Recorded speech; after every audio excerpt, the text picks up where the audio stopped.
نحمده ونصلي على رسوله الكريم اما بعد فاعوذ بالله من الشيطان الرجيم بسم الله الرحمن الرحيم يا ايها الذين آمنوا لا تتبعوا خطوات الشيطان ومن يتبعوا خطوات الشيطان فإنه يأمر بالفحشاء والمنکر صدق اللہ العظیم۔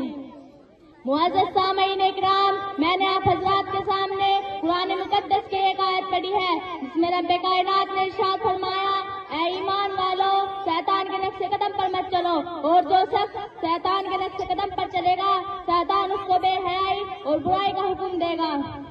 ملت اسلامیہ کی دیالو، آج کس محفل میں اور آج کس مبارک انجمن میں میری تقریر کا موضوع آج کا بگڑا ہوا معاشرہ اور ہماری ذمہ داریاں ہے۔ بارگاہ عز میں دعا کیجیے کہ خالق کائنات مجھے صحیح بات کہنے اور امت مسلمہ کو اس پر عمل کرنے کی توفیق عطا فرمائیں۔ حضرات، آج کے اس نازک دور میں ہمارا معاشرہ اور سماج کن کن خرابیوں سے دوچار ہے، اس کے اسباب وجوہات کیا ہے، ان کے مقابلے دفاع کی کیا تدابیر ہے، ان کو اس مختصر سے وقت میں بیان کرنا اور تفصیلی روشنی ڈالنا دشوار ہی نہیں بلکہ ناممکن سا معلوم ہوتا ہے، لیکن سید دور حاضر کے بعد شدید فتنوں کا آزمانا اور بات کا تفصیلی ذکر کر دینا مناسب سمجھتی ہوں۔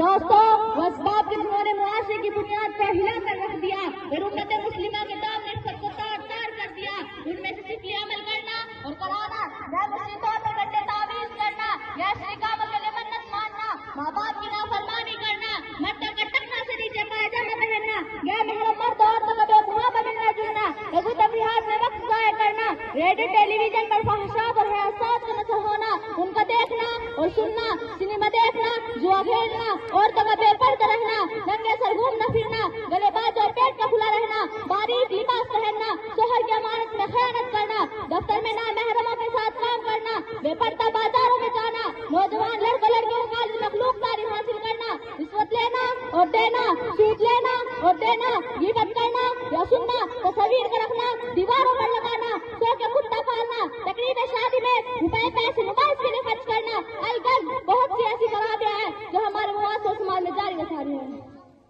حضرات، ایک دور وہ تھا ناچنا، گانا بجانا، منہ کھول کر گھروں کے سامنے بیٹھنا مایوس شمار ہوتا تھا۔ اونچے اور بڑے درجے کے لوگ درکنار، کم درجے کے لوگ اسے بے حیائی اور برائی پھیل یقین کرتے تھے۔ کیا کسی کی سر مغیرت اس بات کی اجازت دے سکتی تھی کہ اس کی بہو بیٹی گھروں کے سامنے ناچ اور گائے؟ کیا یہ ممکن تھا کہ ناچ گانے کی محفل میں اپنی عورتوں کو بے پردہ بٹھا دیا جائے؟ نہیں، ہرگز نہیں۔ مگر افسوس، صد افسوس، آج ہر شہر میں ایک نہیں بلکہ کئی سنیما ہیں جہاں عورتوں اور مردوں کے گھر نظر آتے ہیں۔